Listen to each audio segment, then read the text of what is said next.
The following report is from the AI Radio TV News Broadcast Network.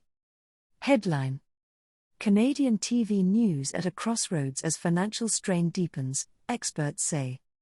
Byline: by Sammy Hughes, The Canadian Press.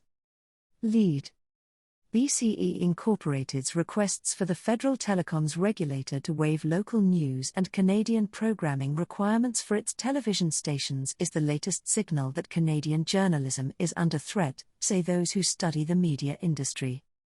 Story: BCE Inc.'s requests for the federal telecoms regulator to waive local news and Canadian programming requirements for its television stations is the latest signal that Canadian journalism is under threat, say those who study the media industry.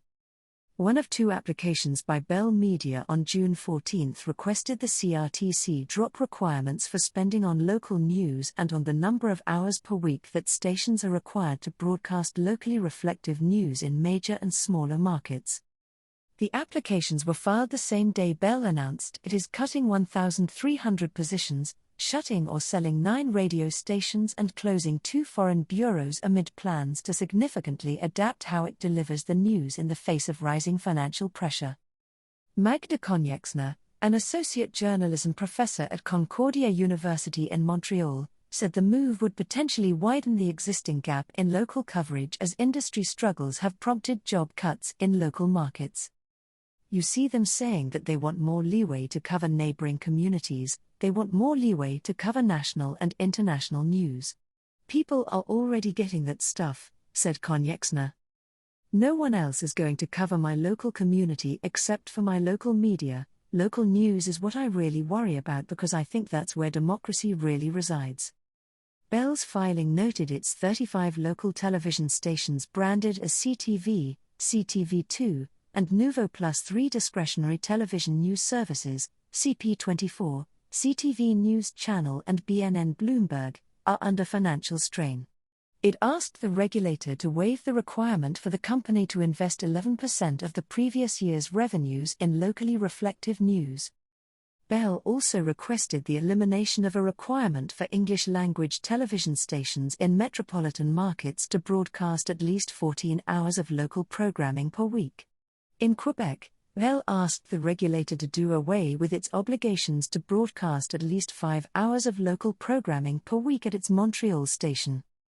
Colette Bryn, director of the Centre for Media Studies at Laval University in Quebec City, said the request illustrates how television news outlets find themselves at a crossroads as the industry struggles to adapt to digital news consumption habits. Bryn's research on the Canadian media landscape published earlier this month in a Reuters Institute report found that 40% of the population still get news mainly through television, compared with 52% who get news from online news websites, apps or social media.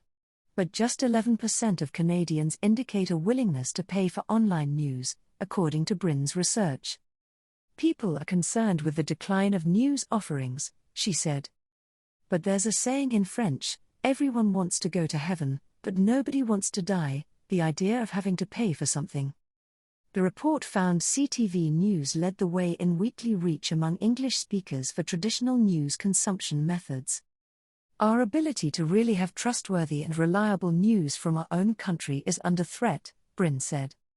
When you're thinking about showing Canadians the world from a Canadian perspective, that's certainly something that we should be concerned about. Toronto Metropolitan University School of Journalism Chair Janice Neal said Bell could have a viable argument if its requests allow it to shift some resources toward digital platforms. I think it's important that the CRTC acknowledge that the business of producing news is expensive, Neal said. But she added that if it leads to Bell shrinking news production teams in underserved markets, it would mean fewer reporters available to cover local courts and city council meetings. That would be a huge loss, Neal said. I unequivocally believe that the decline in the number of reporters who are in Canada generally, and who are covering the public institutions that need to be covered, is a real threat to our democracy. While the federal government has taken steps to find solutions to the industry's financial woes, primarily through Bill C-11, the Online Streaming Act, and Bill C-18, the Online News Act, there are concerns neither will be as effective as hoped. Meta, the parent company of Facebook and Instagram, added fuel to the fire last week when it said it won't allow Canadian news to be shared on its platforms in response to Bill C-18, which is meant to force tech giants to compensate Canadian news outlets for their content. Bell has also said it cannot afford to wait for the outcome of the CRTC's consultations on C-11, which would provide relief to media companies through compensation from online streaming companies. I'm somewhat hopeful that the Canadian government is going to be able to negotiate with Meta and Alphabet and that there will be a resolution to the issue, said Brin. But just the fact that these platforms are so powerful and can actually force the government's hand is not encouraging either. For more news from AI Radio TV News, visit airadiotvnews.ca.